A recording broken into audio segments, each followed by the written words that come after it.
Hello everyone, आप सभी का स्वागत है सीजी ज्ञान पर। जैसा कि आपको पता होगा कि महिला पर्यवेक्षक के लिए खुली सीधी भर्ती तथा परिसीमित भर्ती के लिए वैकेंसी आई है, जिसके लिए ऑनलाइन रजिस्ट्रेशन ऑलरेडी स्टार्ट हो चुका है। और आई होप आप सभी ने अभी तक फॉर्म भी फिल कर दिया होगा, और जिन्होंने अभी तक ऑनलाइन फॉर्म सबमिट नहीं किया है तो आपके पास 12 अगस्त तक का टाइम है अपना एप्लीकेशन सबमिट करने के लिए। और आज के इस वीडियो में हम महिला बाल विकास के कुछ अधिनियम तथा कुपोषण और स्वास्थ्य के कुछ क्वेश्चंस को हम डिस्कस करेंगे। इम्पॉर्टेंट क्वेश्चन जो बार बार एग्ज़ाम में पूछे जाते हैं। तो आइए शुरू करते हैं। और इससे पहले कि मैं आपको बता दूं, आपको इस चैनल पे सारे अपडेट्स मिल जाते हैं सीजी के जितने भी एग्ज़ाम्स और वैकेंसीज़ होती है। तो प्लीज़ हमारे चैनल को सब्सक्राइब करिए ताकि आपको लेटेस्ट अपडेट मिलती रहे और इस तरीके से आपकी कंसिस्टेंसी बनी रहे। तो चलिए पहला क्वेश्चन देखते हैं क्या कहता है। बाल विवाह प्रतिषेध अधिनियम 2006 को राष्ट्रपति की स्वीकृति कब प्राप्त हुई? ऑप्शन ए है 15 अक्टूबर 2007 को, 16 अक्टूबर 2007 को, 10 जनवरी 2007 को या फिर 20 फरवरी 2008 को। तो इस प्रश्न का उत्तर बताने से पहले मैं चाहूँगी कि आप सभी बाल विवाह प्रतिषेध अधिनियम 2006 का उद्देश्य कमेंट करके ज़रूर बताएं। और इसका सही उत्तर है 10 जनवरी 2007 को। तो याद रखिएगा, बाल विवाह प्रतिषेध अधिनियम 2006 को राष्ट्रपति द्वारा स्वीकृति दी गई थी 10 जनवरी 2007 को। चलिए आगे बढ़ते हैं दूसरे प्रश्न की ओर। दूसरा प्रश्न है, भारत में 6 वर्ष आयु तक के बच्चों की संख्या 2011 के जनगणना के अनुसार कितना है?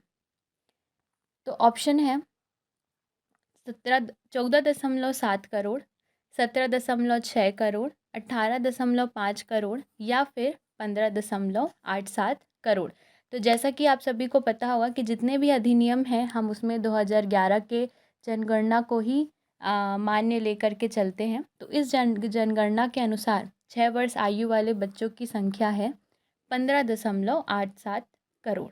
यही उसका सही उत्तर है। तीसरे प्रश्न की ओर चलते हैं। तीसरा प्रश्न है, उज्ज्वला योजना किससे संबंधित है?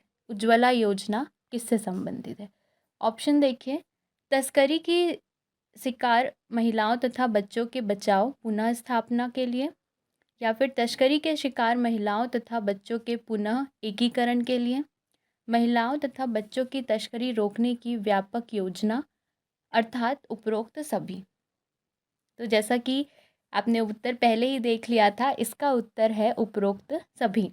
पर ध्यान रखिएगा, ये जो उज्ज्वला योजना है ये छत्तीसगढ़ के सापेक्ष में है।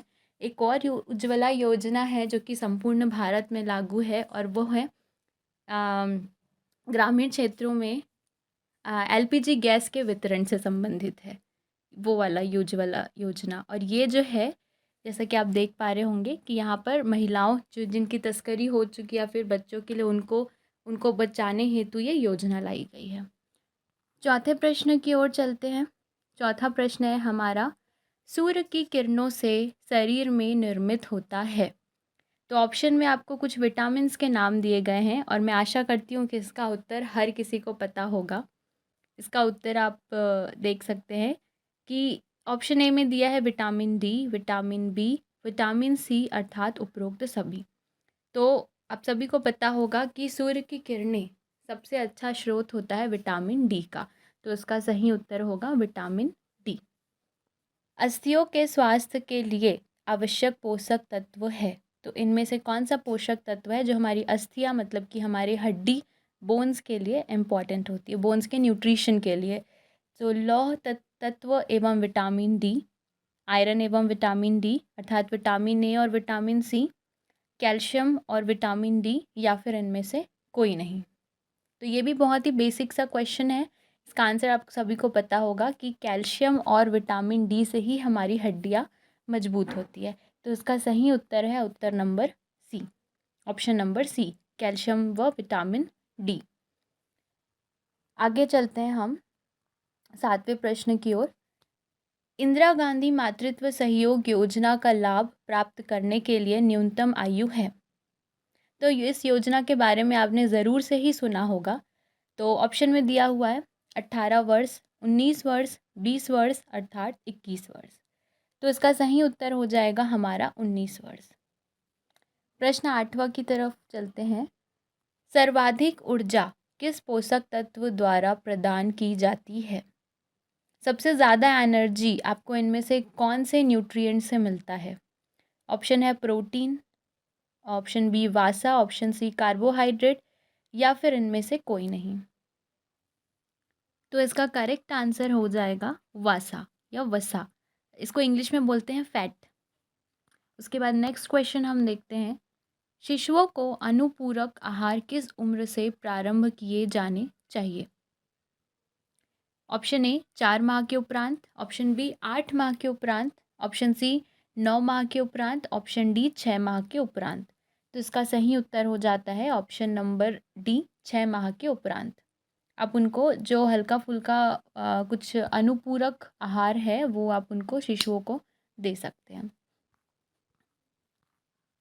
प्रश्न 10वां है। रक्त का थक्का जमने में किस पोषक तत्व की मुख्य भूमिका होती है? रक्त का थक्का जमाने में किस पोषक तत्व की मुख्य भूमिका होती है? ये बात करता है ब्लड क्लॉटिंग की। तो ऑप्शन है option vitamin A, vitamin C, vitamin K या फिर विटामिन बी।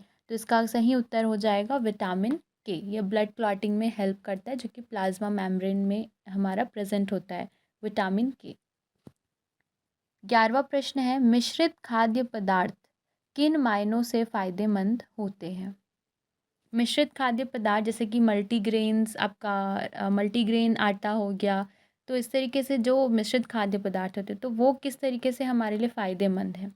वो अधिक स्वादिष्ट होते हैं, या अधिक आकर्षक होते हैं, या फिर अधिक पौष्टिक होते हैं, या फिर अत्यधिक सुंदर होते हैं?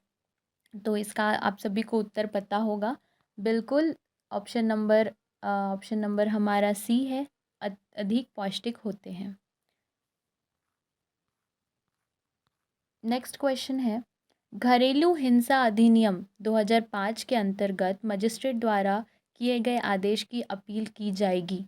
तो घरेलू हिंसा अधिनियम डोमेस्टिक वायलेंस प्रोहिबिशन है, एक्ट है 2005 का, जिसके अंतर्गत अगर मजिस्ट्रेट ने आदेश कोई दे दिया है, पहले ही वर्डिक्ट दे दिया है, तो उसके खिलाफ अगेंस्ट आप कहाँ पर अपील कर सकते हैं? उच्च न्यायालय या तो सुप्रीम कोर्ट में, जिला न्यायालय डिस्ट्रिक्ट कोर्ट में, सेशन न्यायालय सेशन कोर्ट में, या इनमें से कोई नहीं। तो इसका सही उत्तर है सेशन न्यायालय में। आप जा कर के सेशन कोर्ट में इसके लिए अपील कर सकते हैं। नेक्स्ट क्वेश्चन देखते हैं। दहेज प्रतिषेध अधिनियम 2004 के अंतर्गत नियमों के निर्वचन संबंधी किसी भी प्रकार का प्रश्न उत्पन्न होने पर निर्णय हेतु उसे भेजा जाएगा।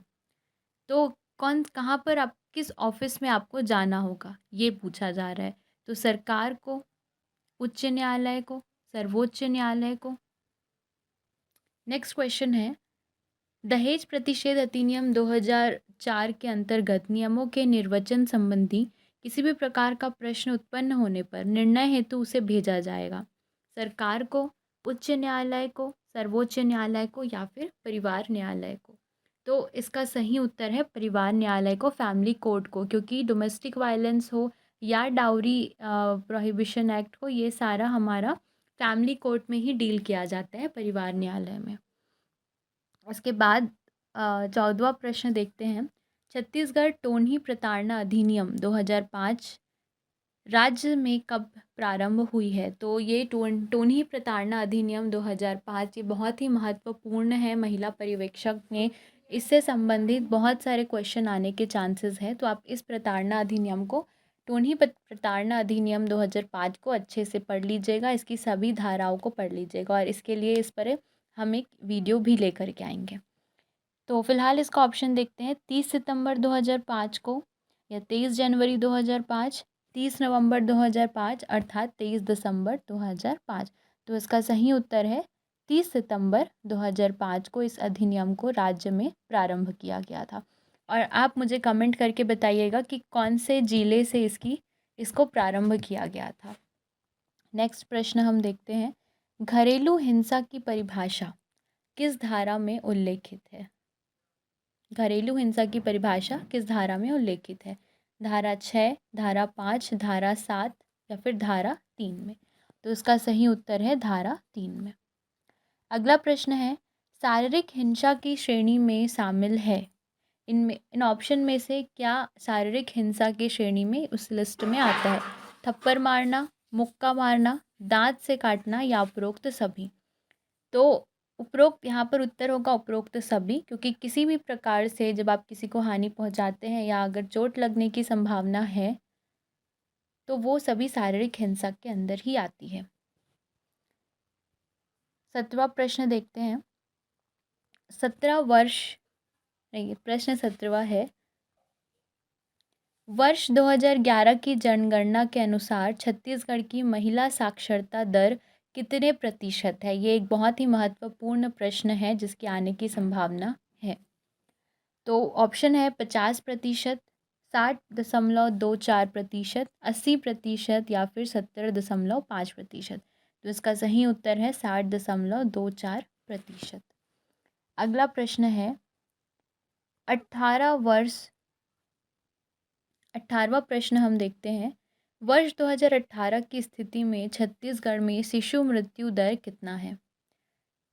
30%, 34%, 49% या फिर 41%। तो इसका सही उत्तर है 39%।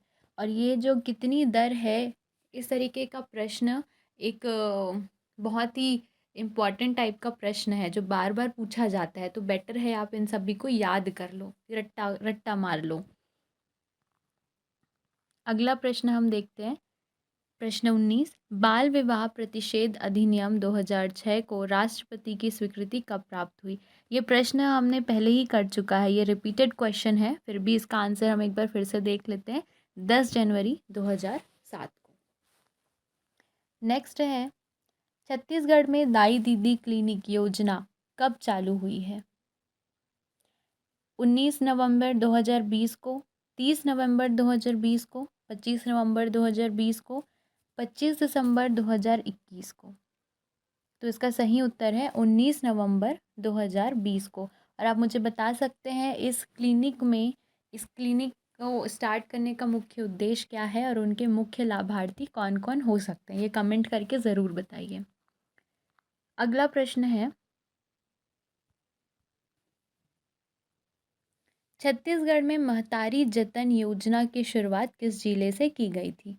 रायगढ़ से, जशपुर से, रायपुर से या फिर कोरिया से? तो उसका सही उत्तर है कोरिया से। अगला प्रश्न देखते हैं। बेटी बचाओ बेटी पढ़ाओ योजना के तहत भारत शासन द्वारा प्रति जिला को कितनी राशि के बजट का प्रावधान किया गया है? 10 लाख, 20 लाख, 30 लाख या फिर 50 लाख? तो इसका सही उत्तर हो जाएगा 50 लाख। पहले ये राशि कम थी, अभी इसको बढ़ा करके 50 लाख किया गया है। और आप मुझे कमेंट करके ये बता सकते हैं कि बेटी बचाओ बेटी पढ़ाओ योजना की शुरुआत कब की गई थी? अगला प्रश्न है, भारत सरकार द्वारा कुपोषण के स्तर में कमी लाने के लिए एक वृहद अधिनियम के रूप में पोषण अभियान का शुभारंभ कब से किया गया है?